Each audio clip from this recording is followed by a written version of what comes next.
लाख कोटी हे fix deposit मध्ये असं म्हणता येईल होते. नगरसेवक जोपर्यंत होते तोपर्यंत त्यांना त्याचा अभिमान होता की 2 लाख कोटी माझ्याकडे बँकेमध्ये पडलेले आहेत. परंतु या सरकारने त्याच्यातले 50,000 कोटी काढून वापरलेले आहेत आणि ते महानगरपालिकेच्या कुठल्याही महानगरपालिकेच्या विकासासाठी वापरलेले नाही. तर त्यांनी तो असणारा निधी रस्ते महामंडळ असेल किंवा बँकांकडून कर्ज घेतलेलं आहे राज्याने त्याचं इंटरेस्ट पेमेंट देण्यासाठी दिलेले अशी परिस्थिती. एकंदरीत आपण असं म्हटलं तर हे राज्य एकेकाळी आर्थिक दृष्टिकोनातून सक्षम राज्य होतं असं मानलं जात होतं. दुर्दैवाने ते आता डिफॉल्टच्या स्थितीवरची आली अशी परिस्थिती आहे.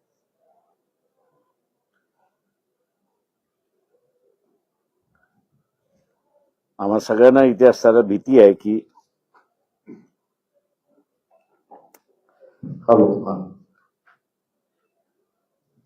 की कॉर्पोरेशन मधला असणारा जो इंडिपेंडंट सोर्स एक आहे तो सोर्स सुद्धा राज्य शासन स्वतःकडे खेचून घेईल का. आणि म्हणून महानगरपालिकेच्या हद्दीमध्ये जिथे जिथे निवडणुका होतात आहेत तिथे आम्ही तिथल्या मतदारांना सांगतोय की पाण्याची सोय, गटाराची सोय, रस्त्याची सोय, आरोग्याची सोय आणि स्वच्छतेची सोय ही आज जी मिळते ती जर असं कंटिन्यू ठेवायची असेल तर सत्ताधारी पक्षाला महानगरपालिकेची सत्ता देऊ नका.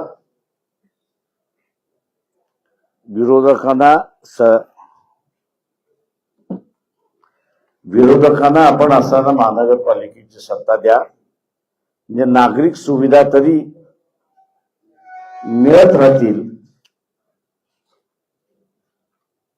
याचं कारण की ते इंडिपेंडंट सोर्स हा ते कायम ठेवतील.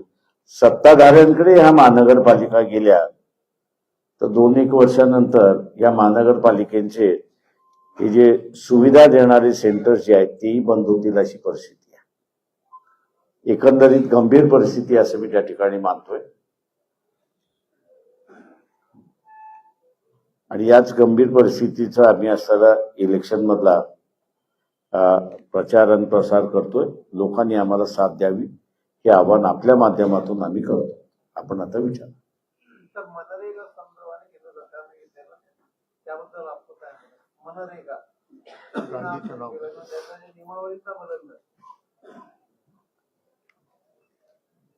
माझं म्हणणं असं आहे त्याच्यामध्ये की महाराष्ट्र विधानसभेचे असणारे अध्यक्ष वि.स. पागे यांनी ही सुरुवात केली ती पहिली योजना महाराष्ट्रातली 72 साली. त्यांनी असणारं EGS हे नाव ठेवलं, एम्प्लॉयमेंट गॅरंटी स्कीम. कोणाच्या नावाने केलं नाही. केंद्र शासनाने ज्यावेळेस ती घेतली काँग्रेसच्या राज्यामध्ये झाली त्यावेळेस त्यांनी एम्प्लॉयमेंट गॅरंटी स्कीम नाही केली तर त्यांनी असणारं महात्मा गांधींच्या नावाने केली. भारतीय जनता पक्षाने आता असणारं त्यांचं जय श्रीरामाचा नारा आहे तर ते नाव कसं जय श्रीराम बसेल असं त्यांनी बघितलेलं आहे. पण स्कीम कंटिन्यू आहे असं मी त्या ठिकाणी मानतोय. त्याच्यामुळे नाव बदललं तर आमच्या दृष्टीने फार फरक नाही.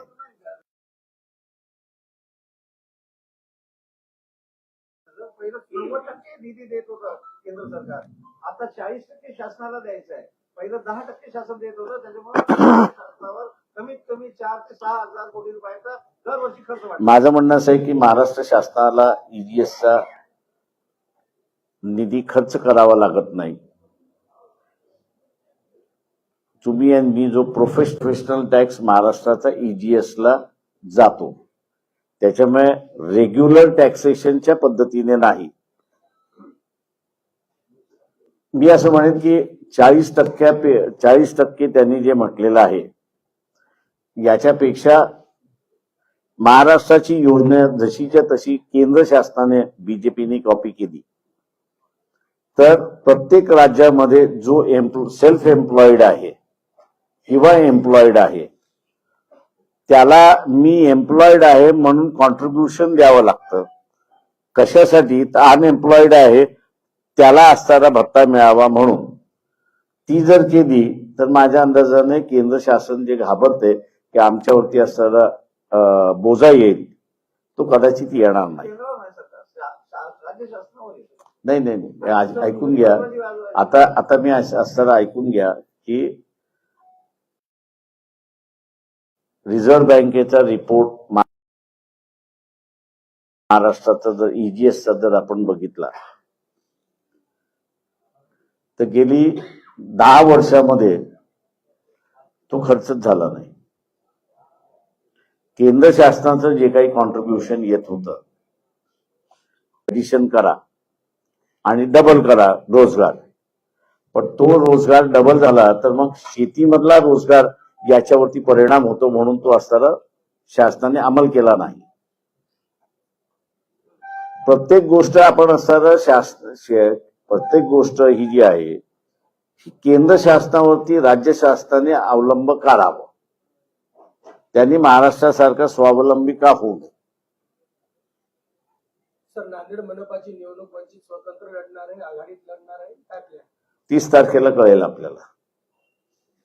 तर नाही, वंचित बहुजन आघाडीच्या वतीने ज्या पद्धतीची व्यूहरचना आम्हाला दिसते ग्राउंड लेवलवर, एक समजा विजयनगर हा भाग आहे नांदेडमध्ये, त्या भागात वंचितचा उमेदवार जातो का? त्या मतदारांना मतदान द्या असं म्हणतच नाही. याची काहीतरी एक सोय करावी अशी माझी इच्छा आहे. ते आम्ही ते आता करतोय. त्याच्यामध्ये त्याचं ब्रॉडनिंग, कार्यकर्त्याचं ब्रॉडनिंग करण्याचं कामकाज जे आहे ते आम्ही सुरुवात केलेलं आहे. तर एक प्रश्न असा होता, अकलात दादरी प्रकरण होतं एक 2015 मधलं, त्याचं उत्तर प्रदेश शासनानं तो प्रश्नाधिकारी काढण्याचा अर्ज दिला न्यायालयाने तो अर्ज रद्द केला. आपलं काय करायला पाहिजे होतं की नाही करायला? ते शेवटी असं आहे की त्याची एक प्रक्रिया आहे की कोर्टामध्ये तुम्हाला असणारा ज्याला आपण म्हणतो की क्लोजर रिपोर्ट देतात, तो क्लोजर रिपोर्ट दिल्यानंतर कोर्ट एक्झामिन करतो की हा रिपोर्ट खरा आहे की खोटा आहे. तिथल्या कोर्टाने असं ठरवलं की हा रिपोर्ट जो आहे तो वस्तुस्थितीला धरून नाही म्हणून त्यांनी असं तो रद्द केलाय आणि ती केस चालेल म्हणून सांगितलंय. आपलं चांगलं झालं की नाही? चांगलं केलंय त्याच्यामध्ये. सुप्रीम कोर्ट आणि हायकोर्टाने वेगवेगळे स्टेटमेंट दिलेले आहे, तर आपल्याला काय वाटतं की त्यांना जेलमध्ये जायला पाहिजे होतं, आमदारकीला रद्द व्हायला? ते माझं म्हणणं असं आहे की खालच्या कोर्टाने एकदा निर्णय दिलाय आणि आमदार खासदारांचा प्रश्न आहे असं ज्यावेळेस तुम्ही म्हणताय, सामान्य असतं तर मी त्याच्याबद्दल काही कॉमेंटही केलं नसतं. फ्रॉड आहे की नाही हा कोर्टाला ठरवायचा आहे. तुम्ही जर 5 वर्ष ठरवलं नाही आणि 6व्या वर्षी ठरवलं तुम्ही फ्रॉड आहे म्हणून, तो फ्रॉड माणूस तिथे काम 5 वर्ष राज्य चालवून गेला ना. त्याच्यामुळे हे निर्णय जे आहेत ते मध्यंतरी एका सुप्रीम कोर्टच्या लार्जर बेंचने असे जजमेंटच दिले की वर्षभरामध्ये तुम्ही संपवा. माझं म्हणणं असं आहे की सुप्रीम कोर्टाने स्टे देताना म्हणजे सस्पेंड करत असताना त्याची फायनल डेटची हिअरिंग सुद्धा दिली पाहिजे. सर, मागे नांदेडमध्ये वंचित बहुजन आघाडी आणि काँग्रेसमध्ये युती झाली, परत काही अंतरानं परत विसंगती झाली, परत आता आजही अशी चर्चा आहे की काँग्रेस सोबत युती होणार. काय नेमकं परिस्थिती? मी कॉमेंट करत नाही पण माहिती म्हणून असताना देतो की काँग्रेस पक्षाने, काँग्रेसमधले कार्यकर्ते काँग्रेसशी इमानदार आहेत की अजून कुठल्या व्यक्तीशी इमानदार आहेत याचं जरा स्कॅनर लावून बघावं.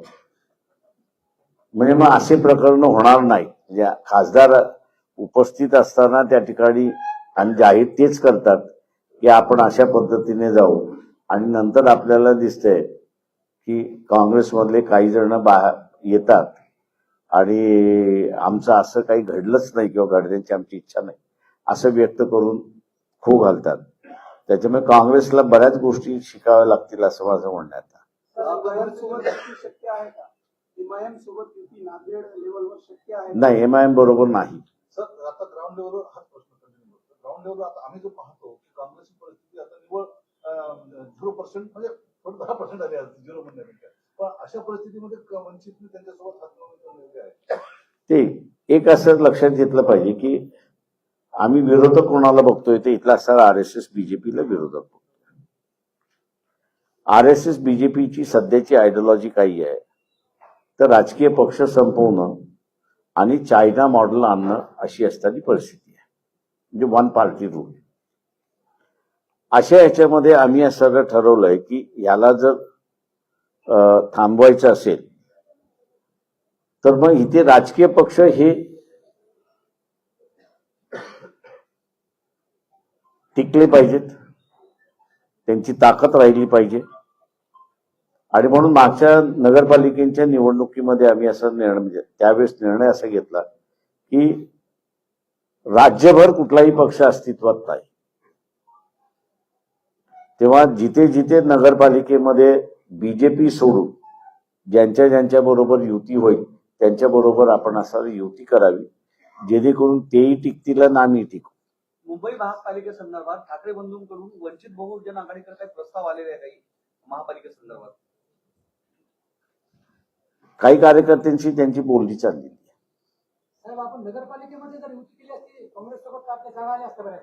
आता एकच आली जिल्ह्यामध्ये नगरसोबत. याच्याबद्दल काय वाटतं तुम्हाला? प्रश्न असा आहे त्याच्यामध्ये 4 जागा दिल्यानंतर आता किती येणार?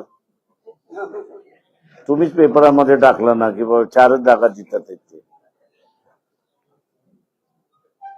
सर मुस्लिम समाजाचं शिष्टमंडळ येऊन आपल्याला भेटलं, प्रतिष्ठित नागरिक होते ते काय संदर्भ होता? ते त्यांचा असताना भेटीचा त्यांचा कन्सर्न जो आहे तो की मुस्लिम टार्गेट केला जातोय. त्याच्यामुळे सेक्युलर फोर्सेसनी एकत्र आली पाहिजेत. सर वंचित स्वतंत्र लढल्यानंतर अप्रत्यक्ष भाजपाला मदत होते असं वारंवार सांगितलं जातं. मग अशा वेळी काय पर्याय? ते प्रश्न असा आहे की ते नॅरेटिव्ह तुम्ही देता पण ते वस्तुस्थितीचं नॅरेटिव्ह नाही. आता यांनी जसं सांगितलं की आम्ही विजयनगरमध्ये नाही आहोत. विजयनगर मधलं मतदान कोणाला जातं? भारतीय जनता पक्षाला जातं. तिथे तुम्ही हे सांगत नाही की काँग्रेस नाहीये म्हणून हे झालं. हे जे सिलेक्टिव्हली टार्गेटिंग झालेलं आहे या सगळ्या ह्याच्यामध्ये त्याचं कारण असं आहे की या राजकारणामध्ये वंचित बहुजन आघाडी माझ्या बरोबरचे असणारे जेवढे सहकारी आहेत त्यांचं कॅरेक्टरही क्लीन आहे आणि फायनान्शियली कुठल्याही व्यवहारामध्ये अडकलेले नाहीत. त्याच्यामुळे आम्हाला अडकू शकत नाहीत. तेव्हा मध्यंतरी काँग्रेस आणि BJP दोघांनी तो प्रयत्न केला होता की आम्हाला असणारं कोणाचं तरी बी टीम करून बदनाम करण्याचा. दुर्दैवाने त्यांच्या खेळामध्ये ते अडकले आणि काँग्रेसची पूर्णपणे ताकद क्षीण झाली असे आपल्याला दिसते. आम्ही आजही म्हणतो की काँग्रेसला आम्ही असणारं मदत करायला तयार आहोत. कंडिशन एकच आहे की तुम्ही आमचं असणारं वजूद हिंदीमध्ये ज्याला म्हणतो संपवायला निघालेला आहात. अस्तित्व आमचं तुम्ही जे संपवायला निघालेलं आहात ते काय आम्ही मान्य करणार नाही. त्याच्यामुळे कुठल्या लोकांना आवडतं न आवडतं याचा विचार न करता संघटनात्मक आम्हाला असणारा जी पॉलिसी आणि जे मार्ग दिसतोय तो मार्ग आम्ही चौकत राहणार. तर RSSच्या वतीने 2-3 दिवसापासून बांगलादेशातील परिस्थितीबद्दल आंदोलन वेगवेगळ्या देशात वेगवेगळ्या ठिकाणी देशात बांगलादेशमध्ये सुद्धा ते भारत त्याबद्दल आपलं काय मत आहे? मी असताना एक म्हणेन की नेपाळमध्ये भूकंप आला होता. बरोबर आहे. नेपाळमध्ये 90% हिंदू आहेत. RSS ज्यावेळेस मदत करायला गेली त्यावेळेस त्यांना मारून हाकलून दिलेलं होतं RSS ला.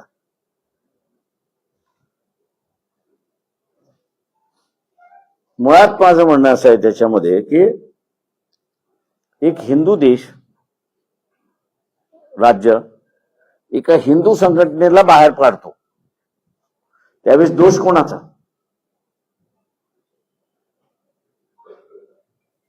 RSSनी पहिल्यांदा असताना आपलं चारित्र्य बघावं अशी असणारी परिस्थिती आली.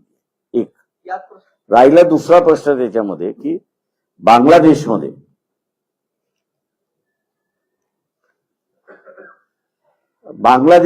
असणारा अत्याचार आहे हे बरोबर आहे, मी नाही असं म्हणत नाहीये. एकाहत्तर मध्ये ज्या बांगलादेशीनं तुम्ही शरणार्थी म्हणून इथे असताना अभय दिला आणि त्याच शरणार्थीच्या जोरावरती तुम्ही असणारं एक पाकिस्तानचे 2 पाकिस्तान केले आणि बांगलादेश त्याच्यातून निर्माण झाला. आज तुमचं काम संपल्यानंतर तुम्ही ज्यांना शरणार्थी ज्या मुसलमानांनी दिली होती आणि ज्यांच्या जोरावरती तुम्ही असताना पाकिस्तानला असताना 2 तुकडे केले होते, आज त्याच बांगलादेशींना तुम्ही असताना घुसखोर आहेत ते म्हणायला लागलेला आहात. तुमची नीतिमत्ता काय आहे? म्हणजे ज्यांनी तुम्हाला मदत केली तुमच्या फॉरेन पॉलिसीला अंमलबजावणीला वापरून झाल्यानंतर त्यांना आता तुम्ही फेकायला लागलेला आहात.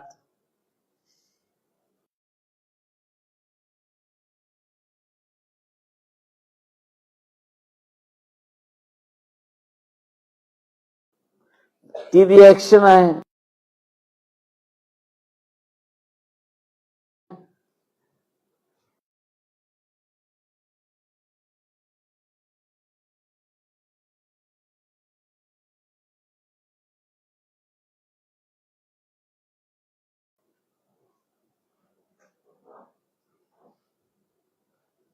त्याच्यामुळे इथल्या असणाऱ्या हे जे सगळे सनातन हा शब्द वापरू नये आपण,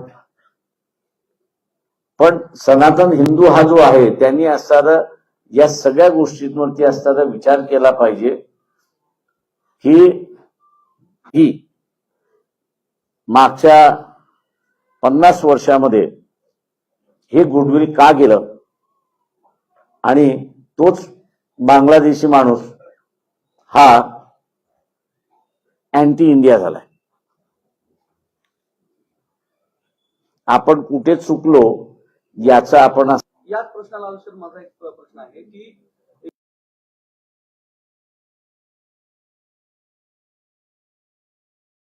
एकीकडं RSS प्रणित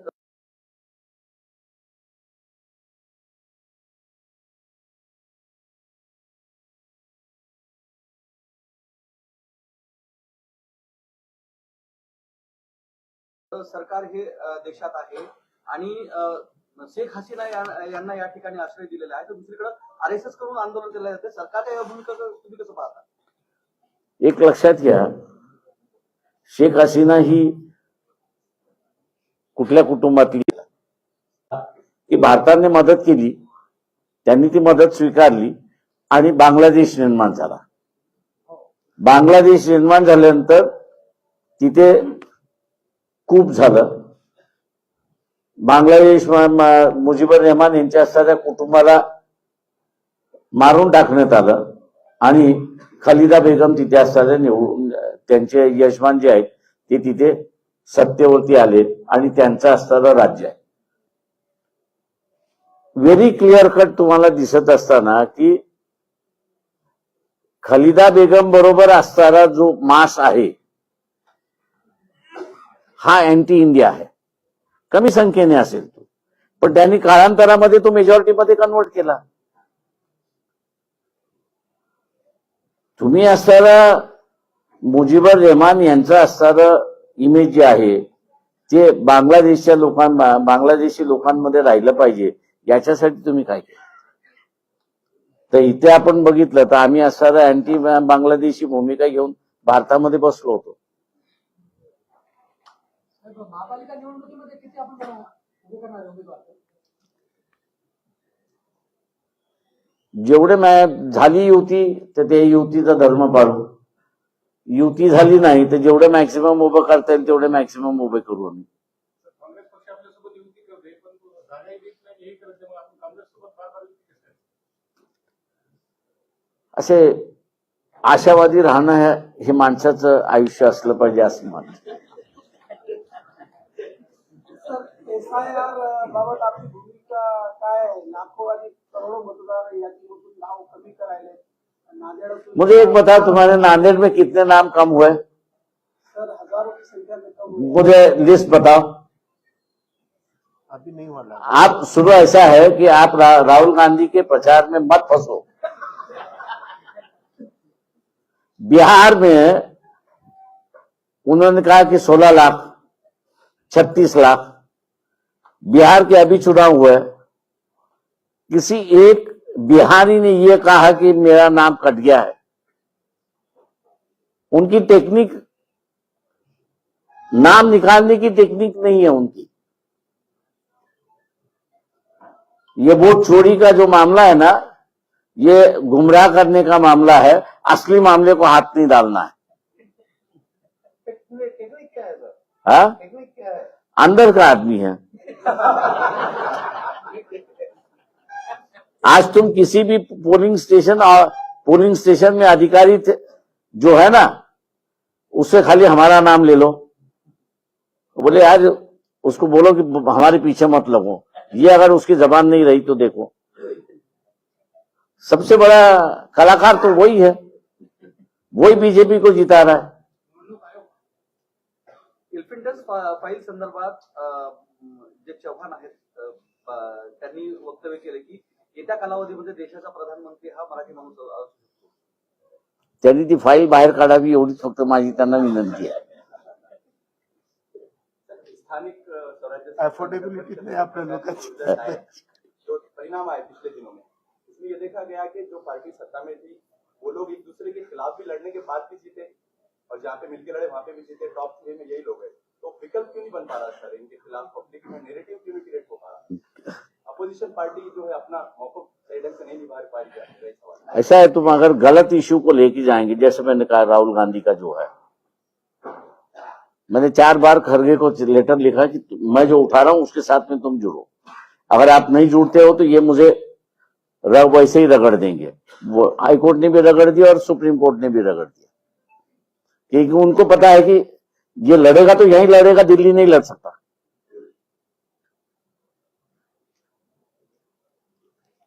राहुल गांधी को कहा कि एफिडेविट दाखिल करो.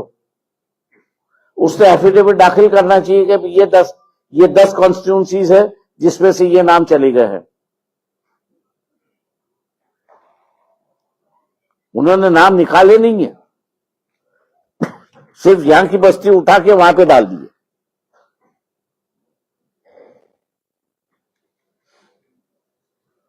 तुम ये नहीं कह सकते कि भैया उसका नाम कट गया है करके, क्योंकि उसका नाम वोटर लिस्ट में है, उसी कॉन्स्टिट्यूंसी में है.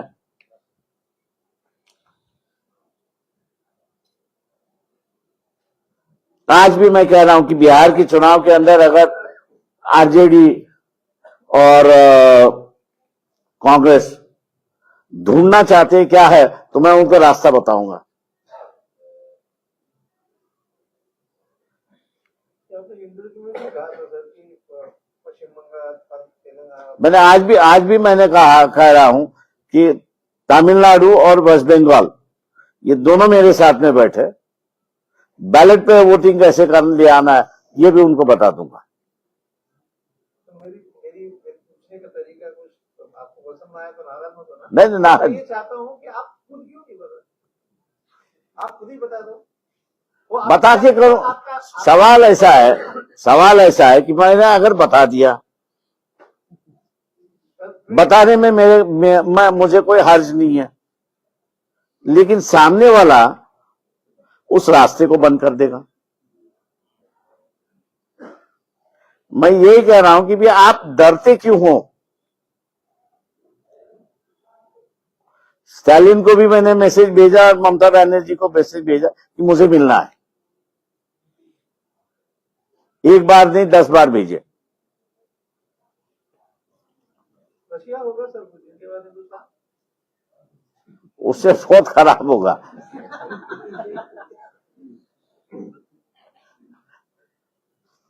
मोहन भागवतांनी मागच्या महिन्यामध्ये प्रश्न हे सांगितलेलं आहे, पुढचा पंतप्रधान नरेंद्र मोदी त्यांचे वारसदार ठरवतील.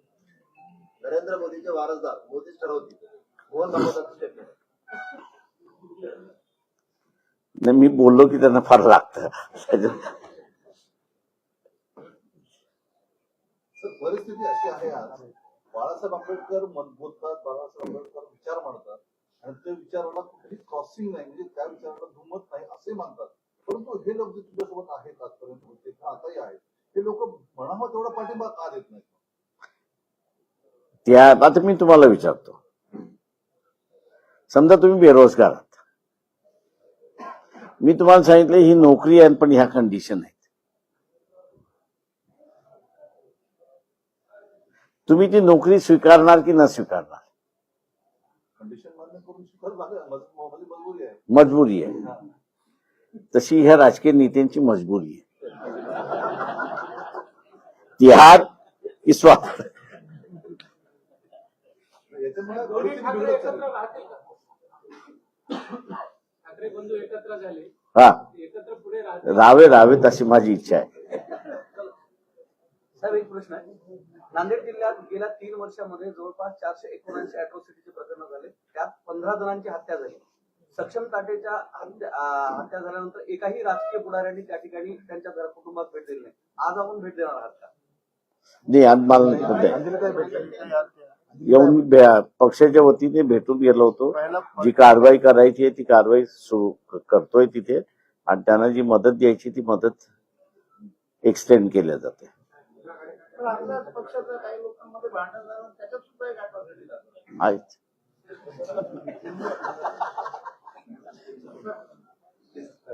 चला, थँक्यू.